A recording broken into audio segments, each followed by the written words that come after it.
Last night, the Chicago Bulls played the New York Knicks, losing 116-100, and even though they found their shooting stroke, they could not pull out the win. On this episode, we're talking about Jalen Brunson and Julius Randle taking over the game versus the Bulls and making sure we couldn't get away with a victory.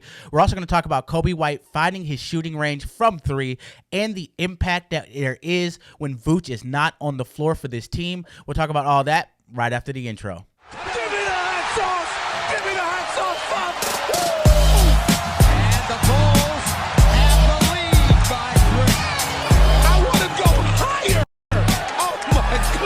Welcome to the Let's Talk Bulls podcast. Welcome back to Let's Talk Bulls, your number one Bulls podcast in Chicago. My name's Quinton. I'm your host, and if you're new to the channel, if this is your first video, make sure you smash that like button for the YouTube algorithm. Hit that subscribe button so you can join the family. And last, hit the bell notification so you're notified when I drop more of these videos. And let's get into it. The first thing we're going to talk about is Julius Randle and Jalen Brunson destroying the Bulls this game.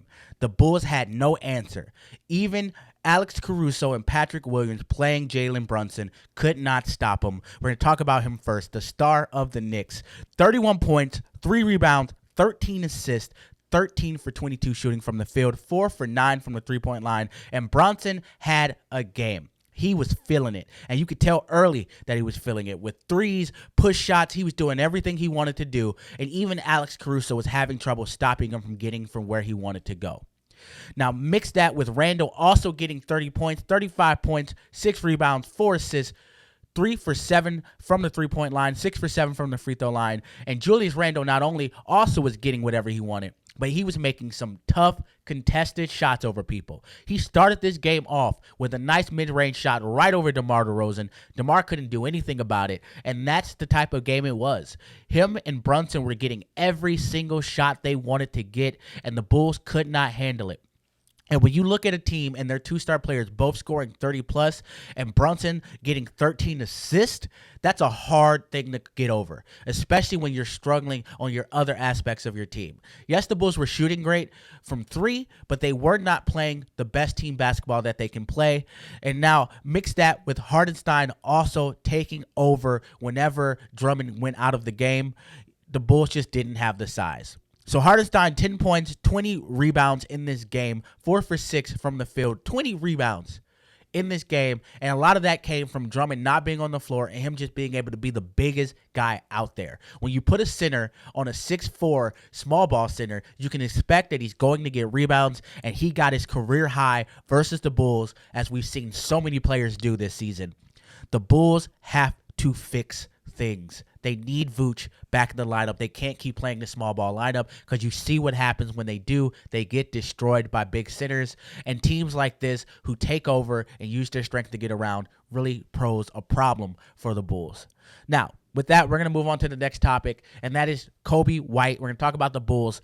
Coby White found his shooting stroke this game. He found it.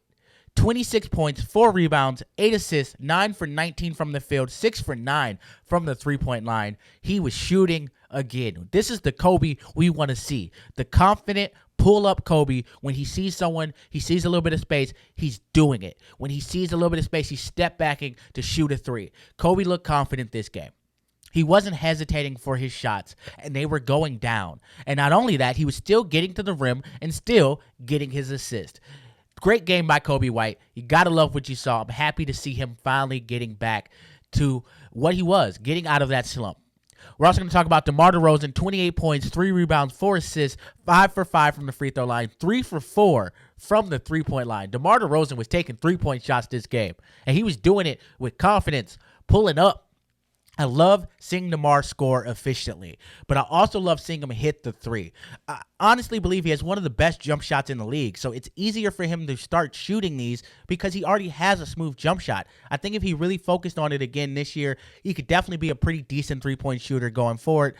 Alex Caruso, 13 points, 4 rebounds, had a good game. When Coby has a good game, Alex usually has a good game. But Alex Caruso had a lot of trouble on the defensive end guarding Brunson. And honestly, you can't just say it was Alex. Everyone did. But when Alex Caruso is having trouble guarding you, you know you're doing something, right? Like, Alex Caruso is one of the best defensive guards in the league, and he was struggling to guard Brunson. That is something you got to look at when you look at the Bulls. Maybe having, when we do eventually most likely trade Zach, getting another player in who can be a lockdown defender. If Caruso's having a hard night, you switch him back and forth. You really shut someone down, because we weren't seeing a lot of that from anyone on the Bulls other than Caruso really giving the effort. A lot of the other players were doing worse than Caruso was doing. Patrick Williams, dog shit game. 5 points, 4 rebounds, 2 assists, faded away.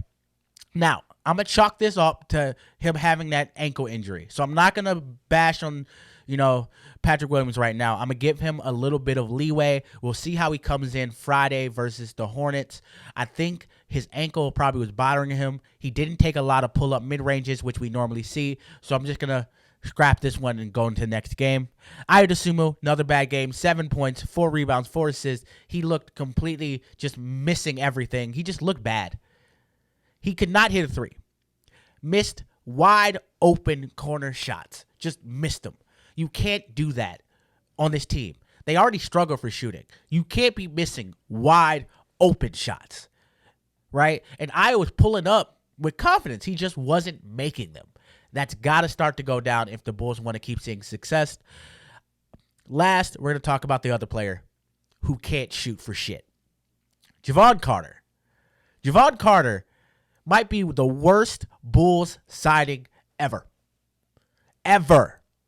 I cannot believe how bad this dude is. Like, honestly, give me Denzel Valentine right now over Jevon Carter. Jevon Carter airballed 2 goddamn balls this game. You know who did that last game? Dalen Terry, a person who's barely in the league. Jevon Carter should not be airballing 2 3-point shots. Jevon Carter shouldn't be missing people wide open on the fast break who are driving to the rim, and he just doesn't see them. I don't know what it is, but we are not getting anything we signed this man for. And it hurts to say because he is a Chicago dude. He's at home playing for his home city. But I have to say, man, damn. Just, you got to do better or get off the team. Add him to whatever trade we do with Zach. I can't keep watching him make these bad plays. Like, we signed him knowing he wouldn't be the best point guard, but at least he had defense and shooting. But we're not even getting that. So at this point, wipe your hands of it. Right? Now, last, Terry Taylor did his thing. He tried his best. Once again, Hartenstein had 20 rebounds. You can't expect Taylor to do anything. He's 6'4". You're not just blocking out this center and stopping him from doing what he wants to do. The Knicks have a tall team. He just couldn't do the things you want him to do out there, and that is something that brings me to my last topic, and that is Vooch. Vooch not being on this team affects us so much more than people realize. For all you people talking about Andre Drummond and how he needs to be the starter, you need to realize what we miss when we don't have Vooch, and hopefully these last 2 games showed you that. Vooch adds so much for us, giving more rebounds when he is on the floor, adding to Drummond's rebound to give us good rebounding throughout a game. He also adds to the offensive end. You can see the Bulls are struggling offensively with Andre Drummond because Drummond can't shoot for shit. And when people play Drummond, they back up and they clog the paint, which then makes it harder for Kobe to drive. It makes it harder for DeMar DeRozan to get in there. It makes it harder for Patrick Williams to get buckets because everyone's trying to get to the paint and they can't because you have Drummond standing at the 3-point line or in the mid-range and a shot he's not going to take. Right? Vooch adds that offensive game where he can post up, he can shoot the 3, he can shoot the mid-range, he's a pick-and-roll threat. But not just that, he is a facilitator. We are running our offense through Vooch a lot of the times, and he makes the right decisions that Drummond just doesn't make. We need Vooch back on this team, and I hope to God he is finally back in on Friday versus the Hornets. I hope his injury is done. I would love to see Vooch back, and we also see that we might get Zach back. I'll make another video about that a little bit later, but having Vooch back on this team is going to do wonders for our offense, and I definitely am going to say it now. I think when Vooch comes back, you're going to see the Bulls get back to that really good team basketball with 30-plus assists that they were getting before, and you're going to see them go on a winning streak. That's what I'm going to say right now. It may be right, it may be wrong, but I personally believe that. That's what I'm going to call right now. We'll see what happens with the tape. So what I want you guys to do before we get out of here, please leave a message. Comment down below. Let me know how you feel about the video. How do you feel about this new overlay? I'm trying to make it a little bit more professional for you guys and give you that quality content. And last, the question of the day, do you think Alex Caruso did an okay job on Brunson? Also, make sure you share the video. Share it with a friend. The more you share it, the more people subscribe. The more people subscribe, the more I get to make these videos. And with that, I hope y'all have a great day. I'll see you next time. We're going to have a video probably later today about, Zach LaVine coming back, hopefully against the Hornets. And we'll also be back tomorrow when the Hornets play. I hope y'all have a great day. I'll see y'all next time. Love you. Peace.